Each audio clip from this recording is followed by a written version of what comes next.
Je m'appelle Pauline Ranvier, j'ai 26 ans, je fais partie de l'équipe de France d'escrime. Je suis vice-championne du monde 2019 de fleuret et je pratique le haut niveau depuis plus de 10 ans. Comment avez-vous découvert l'escrime? Alors un petit peu par hasard, en fait, ça s'est passé en ce qu'on appelait à l'époque les ateliers bleus. J'avais 9-10 ans à l'école primaire. Et ma mère m'a dit le soir, voilà, il faut que tu t'inscrives sur des activités. Qu'est-ce que tu as envie de faire? Des échecs, du théâtre, de l'escrime. Et à l'époque, j'aimais bien Zorro, les films de KPDP, tout ça. Je dis, bah allez, banco, pourquoi pas de l'escrime? Et en fait, voilà, petit à petit, j'ai aimé. L'année d'après, je suis rentrée dans un club d'escrime. J'ai changé de club. Et en fait, j'ai vraiment eu une passion pour ce sport. Et petit à petit, les compétitions, les résultats, tout ça a fait que voilà, aujourd'hui je suis là. Qu'est-ce qui vous plaît dans ce sport? En fait, j'ai commencé par le fleuret parce que voilà, c'est une arme un petit peu de base où on commence tous là-dedans quand on est enfant. Et tout de suite, j'ai eu ce côté, c'est la cible qui a le moins de surface, avec beaucoup de règles de convention. Donc c'est pas spécialement le premier qui touche comme à l'épée. Donc du coup, ça engendre beaucoup de tactique. Et c'est comme un jeu d'échecs, mais physique.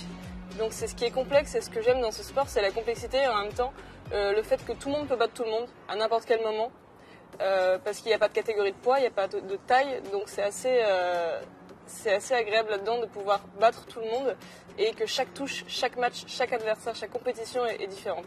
On a déjà vu des scénarios où les meilleurs mondiaux ont perdu au premier tour sur des personnes non classées et inversement, donc c'est ça qui est assez incroyable et qui est fort.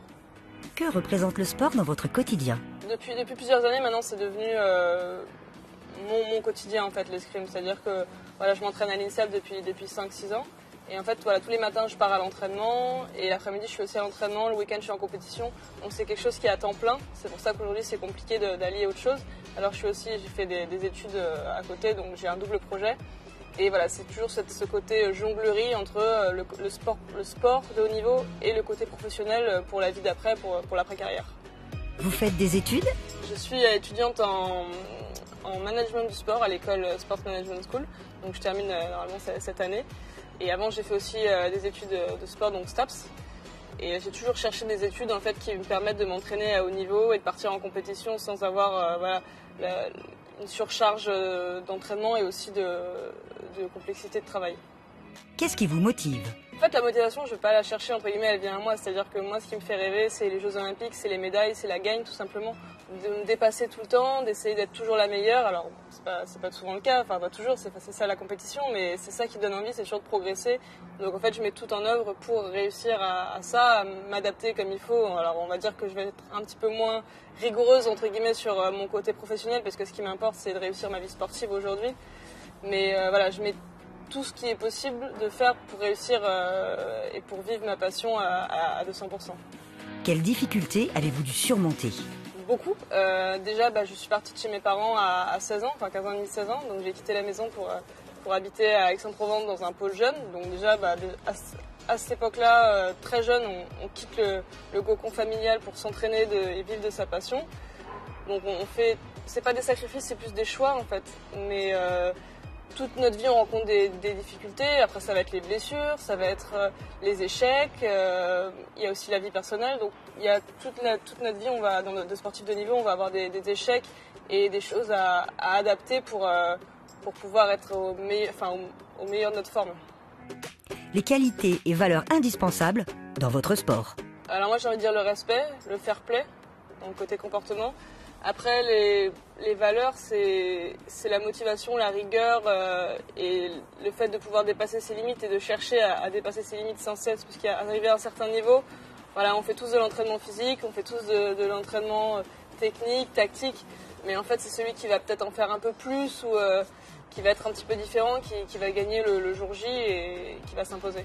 Votre plus belle victoire? C'est mon titre de vice-championne du monde l'année dernière. C'est ma première médaille mondiale en fait, et en plus chez les seniors. Et à côté de moi sur le podium, il y a donc la double championne olympique, une triple championne du monde et une autre championne olympique. Et voilà, je me suis retrouvée à côté de ces trois grandes championnes. Je veux dire que j'avais ma place dans la cour des grands. Et voilà, pour moi, c'est mon plus gros souvenir. Après, à côté de ça, les victoires par équipe sont très fortes en émotion et très importantes. Et j'en garde un souvenir mémorable. L'équipe de France, pression ou stimulant? J'ai jamais vécu comme une pression. Tout simplement, quand j'étais jeune, j'ai dû avoir 14 ans, j'ai eu mon premier survêt de l'équipe de France. Et je crois que c'était le plus beau cadeau que j'ai jamais eu, en fait, de voir ce survêt avec écrit France dans le dos. C'était un aboutissement, voilà, j'étais hyper heureuse, vraiment une gamine qui ouvre son cadeau de Noël.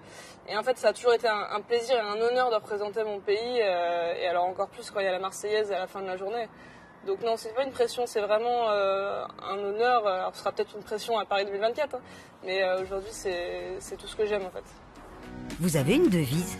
J'ai pas une devise, j'ai des croyances. Je pense que il faut se donner les moyens d'accomplir ses rêves et de toujours y croire. Votre secret de championne? Le secret reste secret.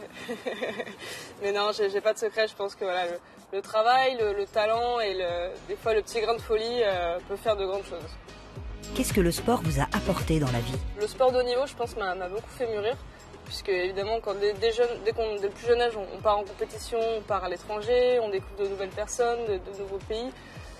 Et on découvre les échecs aussi, donc je pense que ça forme beaucoup les jeunes. Moi, ça m'a beaucoup formé, j'ai appris à perdre, j'ai appris à gagner. Donc je pense que voilà, j'ai pris confiance et j'ai aussi pris beaucoup en maturité, on va dire peut-être plus rapidement qu'une personne lambda, puisque en fait on a accès à des choses incroyables très jeunes et c'est notre quotidien. Donc oui, je pense que ça m'a beaucoup aidé dans ma vie personnelle.